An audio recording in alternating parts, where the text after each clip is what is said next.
Big thanks to Squarespace for sponsoring this episode. What is up, mere mortals? My name is John Solo, and in this episode of the Messed Up Origins podcast, we're uncovering the origins of one of Johnny Depp's most famous characters, that goth weirdo who cuts hair. No, not Edward Scissorhands, the other one, the angrier one. I'm talking about Sweeney Todd, the murderous barber on Fleet Street. And no exaggeration, this might be the most intriguing example of adapting a written work for another medium that I've ever covered. See, most people are familiar with Sweeney Todd through Stephen Sondheim's Broadway musical or Tim Burton's adaptation of the musical for the big screen. But the original Sweeney Todd story was published in a series of penny dreadfuls. Penny dreadfuls were basically the 1800s Victorian equivalent of true crime podcasts. They were pamphlets containing spoopy stories about criminals, detectives, and supernatural entities that were released to the public in weekly or bi-weekly installments. The original Sweeney Todd story, known as The String of Pearls, was published across 18 weeks in the winter of 1846 to 1847. And when I say The String of Pearls is nothing like Sondheim's musical, I am not exaggerating.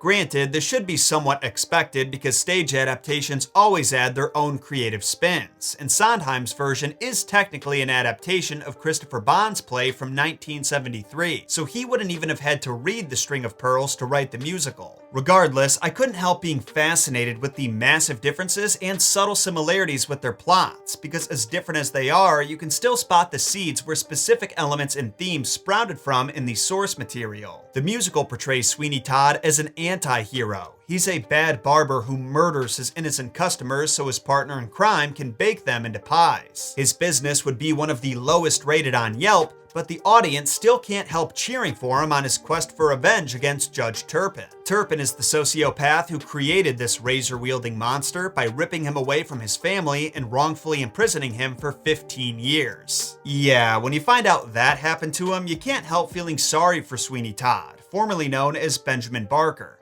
But in the original story, there is no debate that he is a straight-up villain. I will say the author does find some interesting ways to make the reader root for him, but he's still the most evil character in the String of Pearls, which is terrifying when you consider that he may even have been based on a real person. That's right, we have a lot of ground to cover with the origins of Sweeney Todd, which is why you may have noticed the part 1 in the title. Today, we're going to compare and contrast the most iconic versions of Sweeney Todd's story.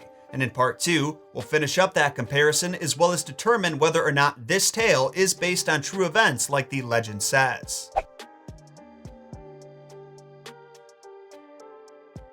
So there have been a number of Sweeney Todd adaptations since it was first published back in the 1840s, but I'm going to keep this comparison simple and straightforward. We're looking at 3 versions of the story: the original String of Pearls penny dreadful, the 1970s musical by Stephen Sondheim, and Burton's adaptation of that musical from 2007. Now, whether you love or hate the Burton version, there are 2 facts about it that you can't argue with. Number 1, it follows the plot of Sondheim's musical almost exactly. Sure, Tim Burtoned all over it, but in terms of the story, it's almost a perfect recreation. Number 2, the performances in the Broadway musical are infinitely better than the ones in the movie. And I'm not just saying that to be a snob or pick on Johnny Depp and Helena Bonham Carter. They gave it their best shots, but if you watch any behind-the-scenes footage from the movie, all they talk about is how the whole cast was made up of non-singers and how Tim Burton hates musicals. It's been really interesting working with Tim on doing this musical. First of all, it's been because I know privately, because I live with him, that he hates musicals. So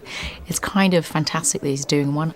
I don't know why he'd bother making a musical if he doesn't like them. These songs in Sweeney Todd are also infamously difficult even for professional singers. Okay, same place? It's very difficult to breathe here. I know. He hasn't left a lot of room. He hasn't left a lot of room for breath, has he? So the decision to cast his wife and long-lost son when neither of them had ever sang before is even more confusing, especially when you consider that he could have recreated Christopher Bond's non-musical version. It just seems to me like he made it unnecessarily hard on himself. But I digress. Yeah, he thinks that Billy, our son's going to be gay because he listens to Judy Garland and I've just brought him up on musicals. The point I'm slowly working towards making is that because the musicals are so similar, I'm really just comparing 2 versions, which is easier. So the Penny Dreadful version, called The String of Pearls, is set in London in 1785. Already, this is different than the musical, which takes place 60 years later in 1846. You might notice that 1846 was the year that the first installment of The Penny Dreadful was published. The musical opens with Sweeney Todd returning to London after his 15-year imprisonment. He was apparently rescued from the water by this young lad named Anthony, who's nowhere to be found in the book. We never learn exactly what crimes he was accused of committing, but it's safe to say those 15 years in exile were about as hard on him as Sirius Black's 12 years in Azkaban. Todd has been reduced to an angry, revenge-obsessed shell of his former self, the man once known as Benjamin Barker. He's at a very different stage of his life than the book version. In the book, Sweeney is not coming off the most traumatic experience of his life. Quite the opposite, actually. He's been getting some easy dubs over the dummies in London for years, and his operation with Mrs. Lovett, where he delivers her the corpses of his customers to bake into pies and sell in her shop, is already in full swing at this point, and business is booming. In the musical, Mrs. Lovett's pies start out terrible. You might even say they're the worst pies in London, and they don't start cannibalizing folks until about halfway through. To be clear, in the book, we don't learn all the details of their scheme until the very end. That's supposed to be part of the mystery,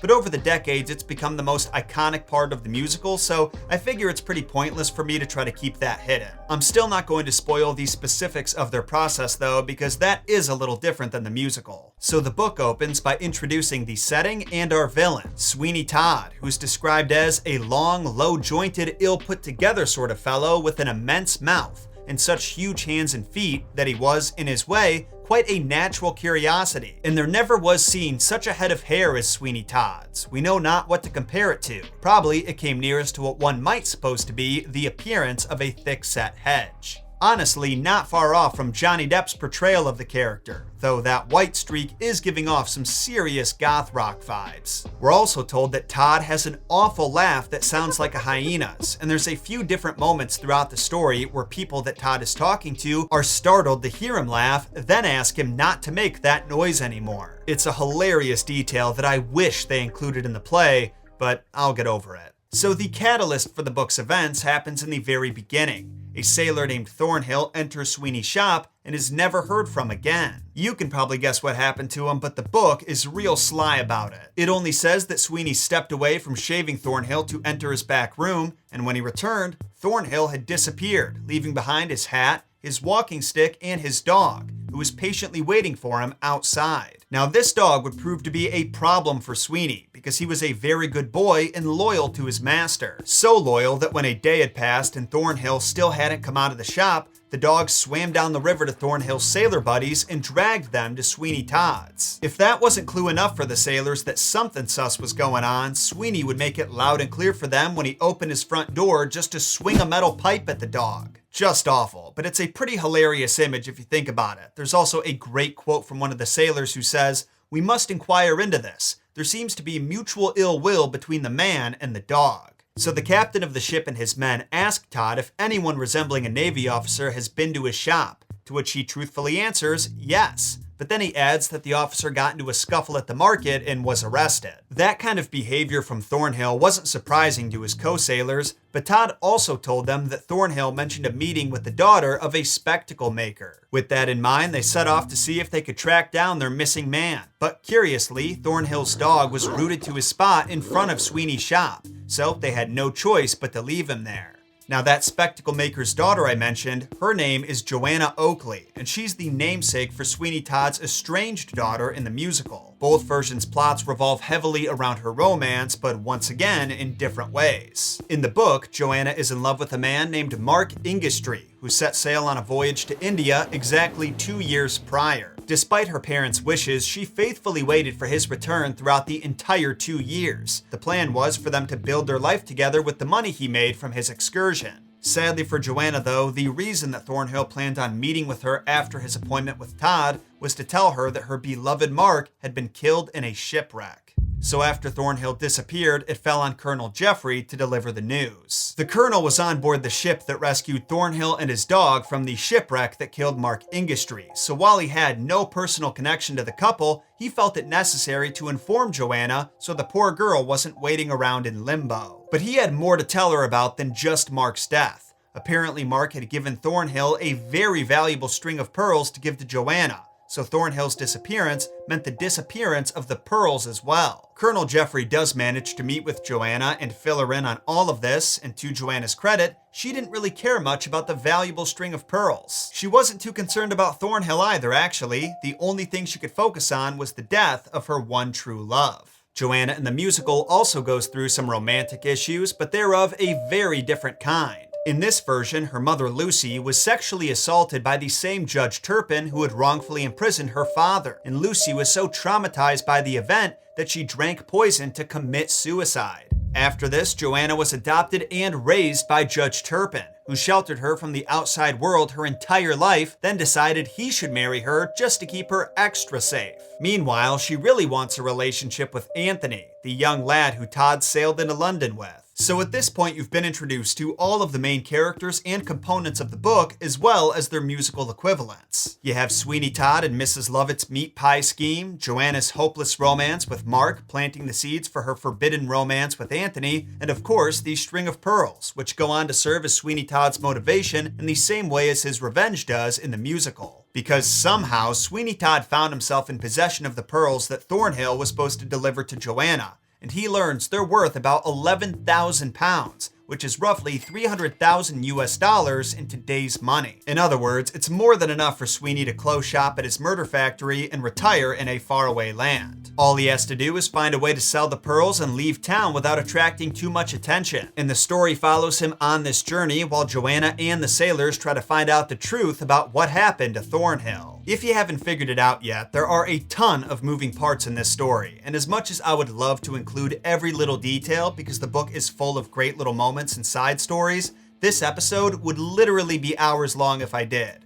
No exaggeration. So in the next section, we're going to focus more on the musical story and connect every detail to the source material that we can. First though, I want to say thank you to our sponsor, Squarespace. Look, I've said it 1,000 times already, and I'll say it at least 3 more times if I have to. If you're in need of a website, there is no better service to use than Squarespace. They've been empowering creators like myself for years now, giving those without any experience in web design the necessary tools to build impressive websites. With a big, beautiful library of award-winning templates to get you started, combined with their super simple drag-and-drop features, getting your site set up is super easy. But the real beauty of Squarespace comes with its versatility. Having a website to advertise your services is already great for your brand, but they have a whole host of features that can make you money, save you money, or just make your life easier. Like if your plan is to sell products, could be candles or coffee or homemade jewelry, Squarespace makes it possible to display your wares in a beautiful gallery that your customers can order directly from. You can also manage your inventory through their easy-to-use interface and even build up recurring income by offering subscriptions to your products. So if you want to take your hobbies or passion projects to the next level, go to squarespace.com/JohnSolo and sign up for your free trial. Then be sure to use code JohnSolo for 10% off your first purchase, whether it be a website or domain.